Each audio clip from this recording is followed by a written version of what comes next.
Sementara obat-obat yang dianjurkan ini kontraindikasi berat pada kondisi atau hasil alat yang positif. Jadi alat salah deteksi dianjurkan obat yang salah. Nah, Jadi makanya bergejala keracunan. Jadi gejala keracunan obat ini, interaksi antar obat, ini yang disebut itu gejala apa? Virus. Ya, kematian karena satu penyakit ya tentu untuk dicari kepastiannya harus ada otopsi.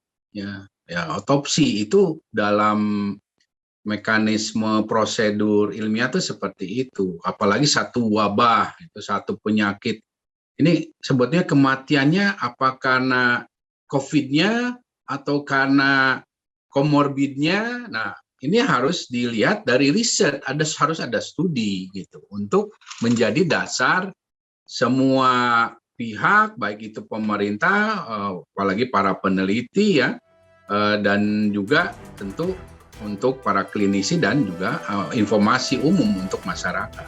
Jadi itu kemarin saya sempat gemes ngelihat dokter waktu mau jelasin orang mati di rumah sakit itu karena interaksi antar obat. Antar obat, ya. Jadi sebenarnya gini, interaksi antar obat. Jadi semua kematian di rumah sakit sejak zaman dahulu kala sampai sekarang COVID ini karena interaksi antar obat, bukan karena penyakitnya. Nah, kalau bicara kasus kematian COVID sudah ada dan relatif cukup banyak riset yang dilakukan terhadap jenazah dengan melakukan otopsi ya. Karena otopsi ini ya dilihat sampai benar, oh ini kematian. Nah, itu makanya setiap dokter bahkan punya ilmu dasar ini tentang otopsi. Nah, tentu yang menjadi keheranan saya, kok bisa menyimpulkan itu tanpa ada dasar ya, riset otopsi. Jadi dia bagaimana sebagai dokter kok melupakan prinsip dasar itu? Itu pertanyaan yang sangat harusnya, maksudnya sebetulnya retorik pertanyaannya adalah karena berarti dia nggak paham atau nggak belajar waktu dulu atau bagaimana gitu. Nah itu sangat jelas mengatakan bahwa kematian ya pada pasien COVID ini ya karena adanya kegagalan organ di terutama paru. Ya.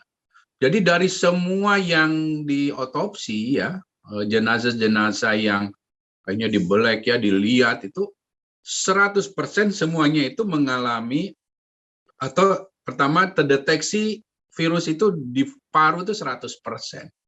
Ini membuktikan bahwa memang COVID-19 ini penyakit saluran nafas yang menginfeksi dan terdampak utama organ paru.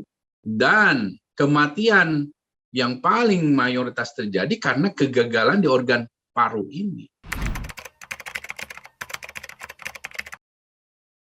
Pertama bahwa kita ini sebagai orang yang beragama ya, saya sampaikan saja, Indonesia ini kan negara yang memang kita negara Pancasila tapi religius. Kebanyakan masyarakat kita tuh religius, percaya pada Tuhan.